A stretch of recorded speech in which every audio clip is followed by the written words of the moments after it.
The year is 1688, and the situation is dire. The Dominion of Massachusetts Bay, under the naive guidance of Edmund Andros, has adversely affected all settlers within the region, making them fear a brutal British takeover. After all, the charter which they previously held was revoked by England. One fateful night, a Puritan minister by the name of Increase Mather embarked on a secret voyage to England during this crisis. His goal was to assure that Massachusetts gained a fair and balanced charter from England. However, he soon gained more than he bargained for. At this time, the Glorious Revolution was in full swing in England. This minister came over to England in a tumultuous time to see a monarch he did not even like.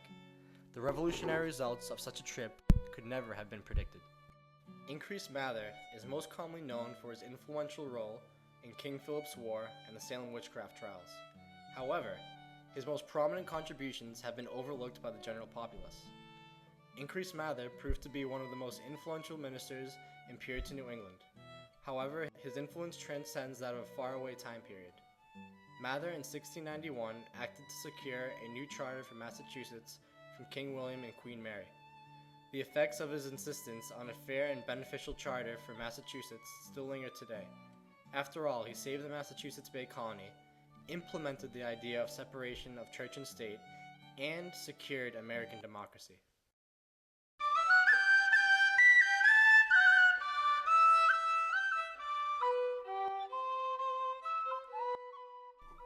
Mather played a significant role in securing a new charter for the Massachusetts Bay Colony.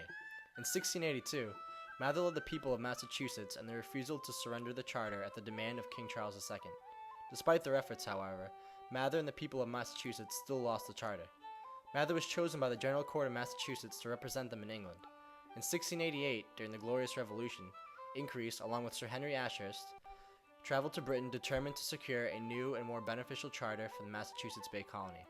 Highly unpopular in the eyes of the British government, Mather escaped assassins and spies on his way to England. Charles II had died in 1685, leaving Increase and Ashurst to negotiate a new charter with Charles's brother James II. With the chaos that came with the Glorious Revolution, King James ordered that the two New Englanders wait for the war to end so that they could establish the new charter. At the end of the Revolution, James was overthrown and a new charter was negotiated with the two monarchs, William and Mary. In sum, Mather was instrumental in the survival of the Massachusetts Bay Colony during a tumultuous time. In this way, he gave it a new identity. It further separated the colony from other colonies by granting them greater autonomy. It was not just a colony, it was its own vibrant area.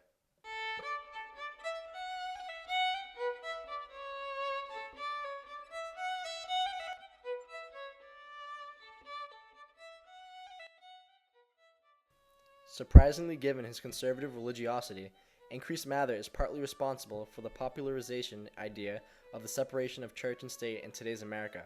Puritan America created a theocratic government. John Winthrop even stated how Massachusetts was to be a moral and religious city upon a hill, a guide to other religious communities. The original Massachusetts Bay Charter, though revolutionary, was also severely limiting to religious minorities and dissenters. Plus, within the community, ministers and certain members of parishes held much power, and were considered a dignified oligarchy. These powerful ministers, as well as the full members of society, elected the officials, making for a slim electorate. This idea of separating church and state, though revolutionary, was not new at all. Almost 50 years before Mather's voyage, Roger Williams, who was banished from the colony, first proposed this radical idea when founding the colony of Rhode Island. In fact, he referred to this innate right to religion as, quote, soul liberty, unquote. It was not popular, though, and gained little mainstream thought in Massachusetts. The new charter secured a secular society in New England, contrary to Winthrop's original intentions. The charter gave New England a form of English constitutionalism rather than Puritan theocracy, and Increase did not originally support the shift from theocratic to secular policies. After all, he was staunchly conservative in his views, and believed the Puritan way should reign supreme. However, he realized his arguments for a completely Puritan government were futile against King William and Queen Mary, who disdained Puritanism.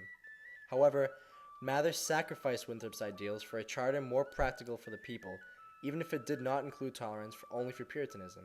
In this manner, he secured a successful secular state, and in turn oversaw, albeit unintentionally and reluctantly, the idea of keeping the church and state as two distinct entities in American politics. Just as Mather secured democracy by insisting on representative assemblies, these same assemblies also separated church and state. Freeholders within society could now vote rather than religious leaders. The charter also included a clause which forced religious toleration within the colony, which, despite opposition from numerous Puritans, Mather believed would be a good idea and that toleration was a two-way street. He stressed that if the Puritans tolerated minorities, then they would be tolerated by England. After all, Puritanism was often disdained in England. As Mather himself stated, "Religion is secured. Liberty is granted to all men to worship God after that manner, which in their consciences they shall be persuaded is the most spiritual way." Specifically, in his negotiations with William and Mary, Mather is quoted as saying that he was glad that they may be restored unto their ancient privileges, and that their settlement may be expedited. Increase Mather, 1692. Just as Williams was a precursor to Mather, Mather himself set in place, quote, "the constitutional framework of the pluralistic secular society which would be inherited by John Adams," end quote, according to Michael G. Hall. Adams wrote the Massachusetts Constitution, which in turn heavily influenced the United States Constitution. Adams looked to this revolutionary charter, Mather's achievement, as an aid.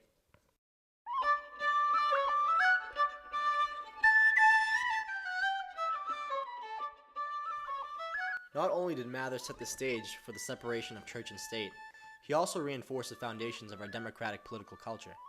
The Puritan work ethic is comprised of asceticism, integrity, independence, diligence, motivation, loyalty, and dependability, all of which Mather was a proponent of.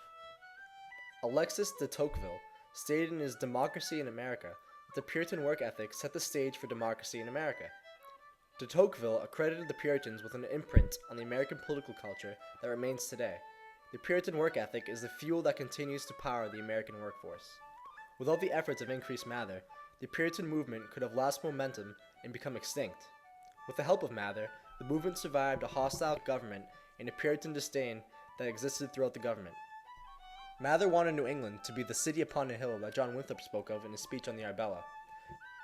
The Mather dynasty, including Increase's son Cotton and his father Richard, caused a renewal in the already declining Puritan movement of the early 18th century.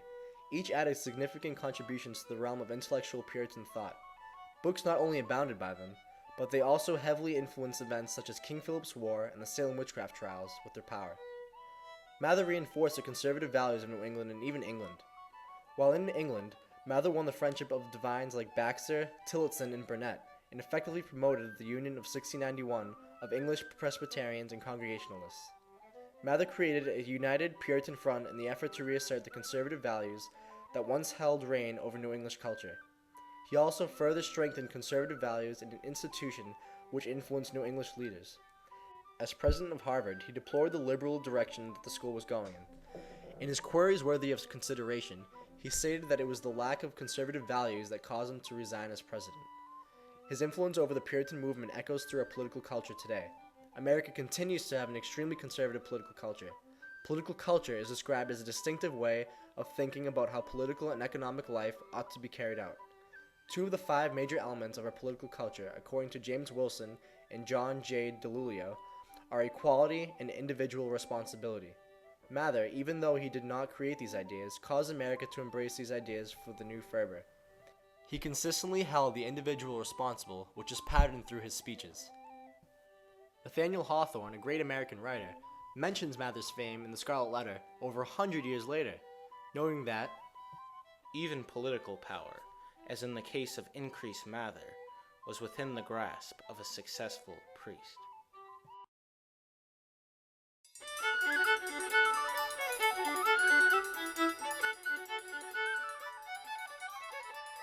Mather left an indelible mark upon history, such a mark that a great writer like Hawthorne finds it fitting to label him as a great minister.